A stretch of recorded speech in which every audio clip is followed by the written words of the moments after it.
Hey, it's MK, and I am here with another layout using my Kit Conspiracy kit by 49 and Market called Wherever. So I absolutely love these little elements that I picked out for this specific kit, but I had no clue what I was going to do with it yet. All I knew is that I wanted to use this super cool print of this globe, but I picked out all the little butterflies from the laser cut section, the little tickets and everything, the chipboard butterfly, the epoxy little dot, a couple rub-ons, not too much. I'm trying to stretch them, and I think I'm going to cut these in about 3 or 4 pieces.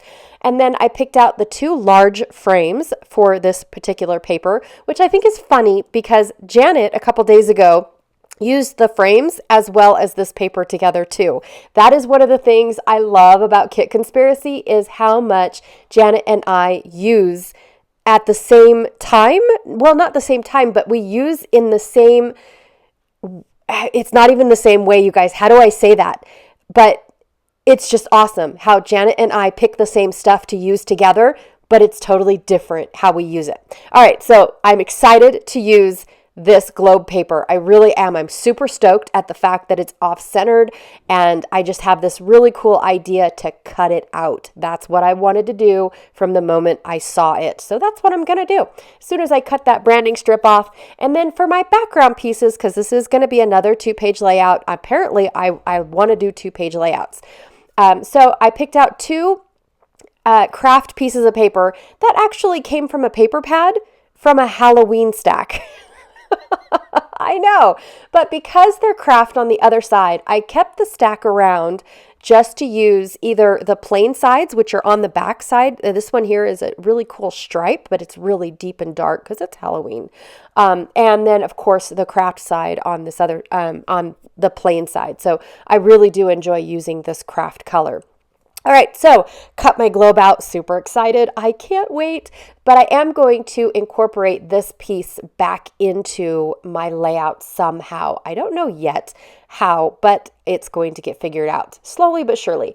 I did leave in the process of how this layout comes together because my first idea, I didn't take into consideration that my photos weren't true 4x6. Because I was going to have my 2 upright photos flank the left side and then have the globe come out and go into the right side page. But then it didn't go, like it wasn't far enough over to where I thought, okay, so if I cut the bulb part off of the globe, how is that going to look in my layout with just that one little piece over on the right page? And if I put an insert in, I mean, there's so many questions go through my brain when I think of how these are going to go. I was trying to put the offcuts back in to fill the gap because, you know, I was thinking my pictures were 4x6. I don't know why I didn't think that they weren't, but yeah, that's where I'm at. And then I looked at the pictures I had left over and I don't like how those are looking. So I wanted to leave this in. I wanted to share with you guys how did I get to the end result for this layout, because sometimes these are the harder decisions. These are the decisions that, you know, can make or break a layout. How, you know, you've got multiple direction photos. How does it work? At first, I thought I could cut one in half and have it go across the page. Oh, I like that. I really do like where my pattern papers are. I like the globe being all the way over on the left. I like my strips of paper being on the right. I've got this awesome blank space to fill with photos. But I just feel like I'm missing something. So I went through my stack of photos that didn't make the cut, which is my hardest decision ever making when it comes to what goes on a layout. Because I don't want to throw any of the photos away. I took the photos, I printed the photos. Now I want to use the photos. So, so honestly, that is the hardest decision for me to make, is which photos don't I want. And 9 times out of 10, they all make it in my layout one way or another, whether I take the extra photos and cut a title out of them because they weren't the best photo, or I use it as a background somewhere. I mean, either way, I rarely throw pictures away.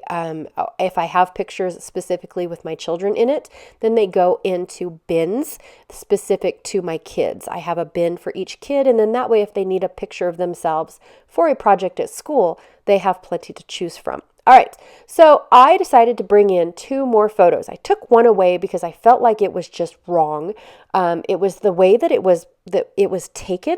It just looked wrong. So I took that one away and brought 2 in. I brought a panoramic photo in that I printed on a 4x6 that is of the entire spillway with it going into the lake. And then my son climbing the rocks going down to the spillway. Of course, he had to take the long way down. And really, I just was watching to make sure that he didn't fall. And then, of course, I snapped a picture at the same time.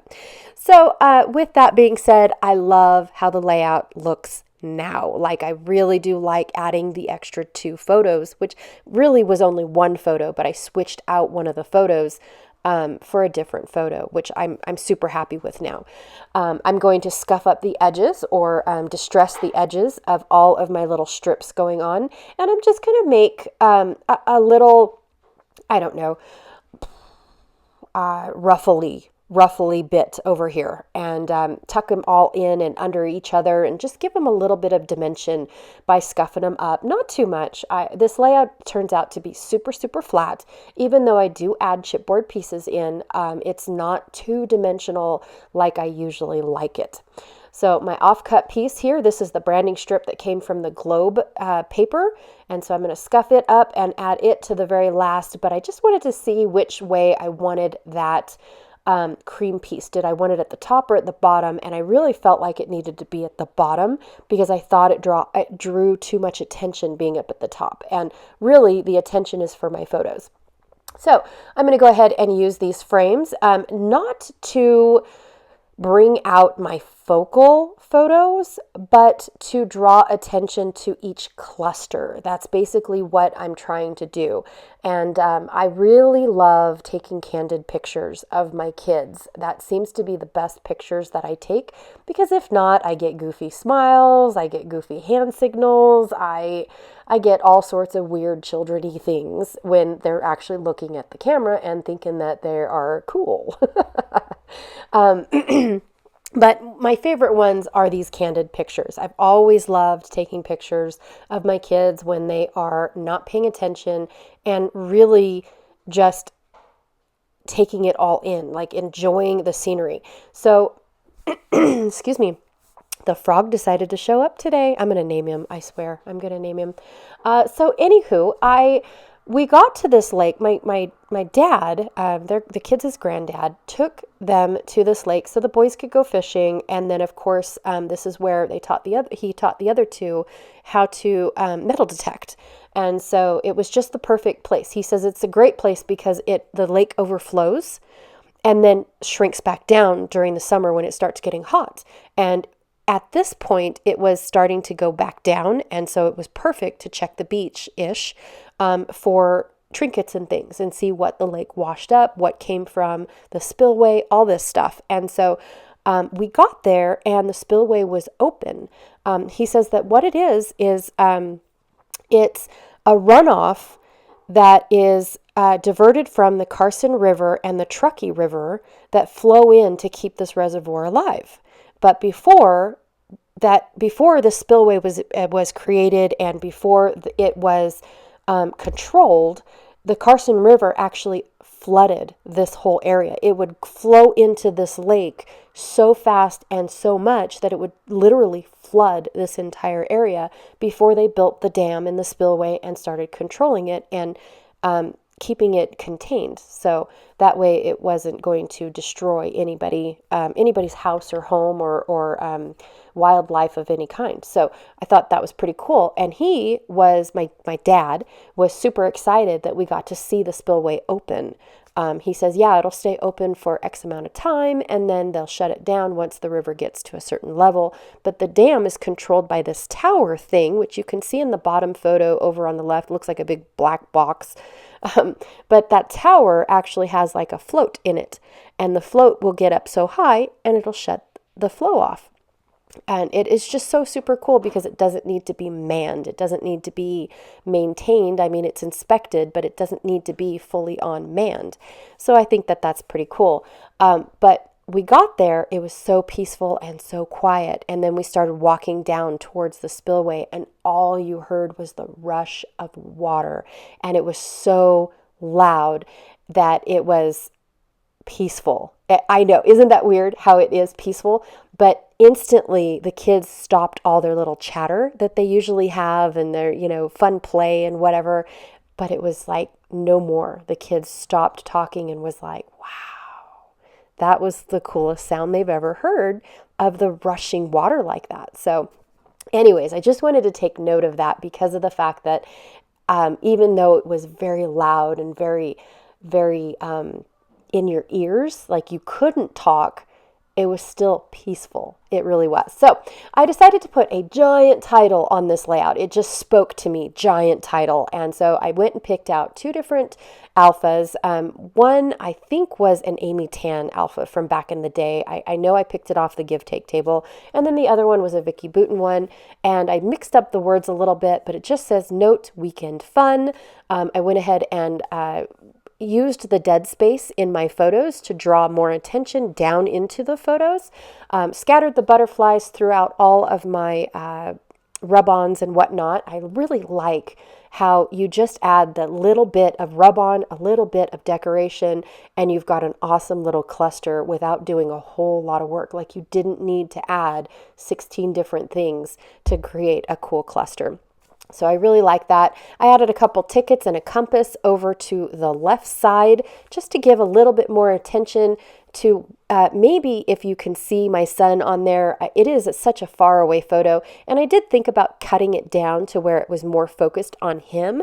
But then I realized, well, then I'd have to go find a piece of white cardstock and mat the thing and do all this work.